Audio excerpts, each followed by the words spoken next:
Friends, అందరూ ఎలా ఉన్నారు? బాగున్నారా? నేను బాగున్నాను ఫ్రెండ్స్. సో ఇప్పుడైతే చామదుంపలు వేపుడు చేస్తున్నాను. డైరెక్ట్గా ఉట్టినే ఉడకబెట్టేసి ఫ్రై చేయకుండా ఇలా పోపులో వేసుకున్నాను. తగినంత నూనె వేసుకోవాలి, ఎక్కువ నూనె పడుతుంది. అలా క్షమించండి, ఎక్కువ నూనె పడుతుంది. జీలకర్ర వేసుకున్నాను, మినపప్పు, శనగపప్పు, పచ్చిమిరపకాయలు. ఇప్పుడు పసుపు వేసేసుకుంటాను. అది కూడా ఒకసారి వేగిపోయాక పసుపు, కరివేపాకు వేసేస్తాను.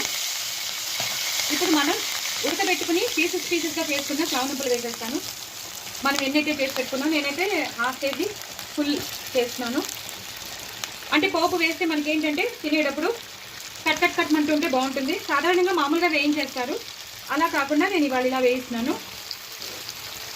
చాలా టేస్టీగా ఉంటుంది చామదుంపల వేపుడు, అందరికీ తెలుసున్నదే. బట్ చాలామందికి చేయడం కొంచెం ఇబ్బంది అనిపిస్తుంది, ఎందుకంటే ఇవి జిగురుగా ఉంటాయి కదా.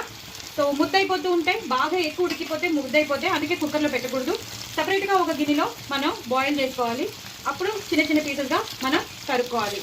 సో ఇలా అన్నీ వేసేస్తాను. వేసేసి నేను ఇలాగా కలిపేసి ఇలాగా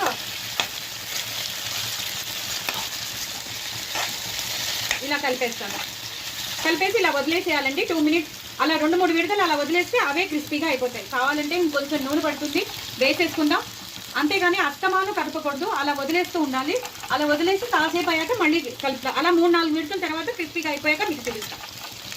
చూసారు కదండి, ఎంతో బాగా వేగిపోయాయి చూసారు కదా. కానీ చాలా నెమ్మదిగా కలుపుకోవాలండి. ఫాస్ట్గా కలిపేశారనుకోండి అవి చితికిపోతాయి, విడిపోతాయి. కానీ ఇలా కాసేపు ఇలా వదిలితేనే మనకి ఇలాగ క్రిస్పీగా వస్తూ ఉంటాయి అన్నమాట.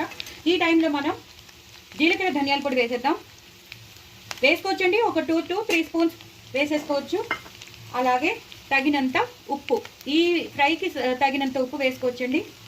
అలాగే కారం బాగానే పడుతుంది, ఒక ఫుల్ స్పూన్ పెద్దది నేను వేసేసాను. వేసేసి ఇలాగా కలిపేసుకోవాలి. నేను లెఫ్ట్ హ్యాండ్తో చేసిన ములాంచి మీకు అందరికీ తెలుసు కదా. సో లెఫ్ట్ హ్యాండ్తో చేసిన ములాంచి కొంచెం స్లో అవుతుంది నాది. బట్ మీరందరూ ఇలాగే చేసేసుకోండి. మీకు రెసిపీస్ మాత్రం షేర్ అవుతూనే ఉంటాయి, వీడియోస్ వస్తూనే ఉంటాయి, మ్యాక్సిమం షార్ట్స్ వస్తూనే ఉంటాయి. మీకు కన్సిస్టెంట్గానే నేను వీడియోస్ పెడుతూనే ఉంటాను.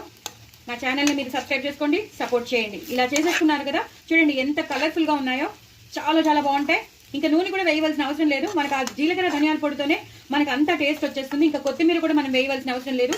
లాస్ట్లో కొంచెం కరివేపాకు ఇలా గార్నిష్ చేసేసుకుంటే సరిపోతుందండి. చాలా చాలా టేస్టీ అయినా మనకి చామదుంపల ఫ్రై రెడీ అయిపోతుంది. అది ఇంకెందుకు ఆలస్యం, తప్పకుండా చేసుకుంటారు కదా. ఇది సైడ్ డిష్గా కూడా పనికొస్తుంది, అలాగే మెయిన్ కోర్స్గా కూడా పనికొస్తుంది. చూసారు కదా ఎంత బాగున్నాయో. మరి చేసుకొని ఎంజాయ్ చేయండి. బాయ్ అండి, విష్ హ్యాపీ సంక్రాంతి.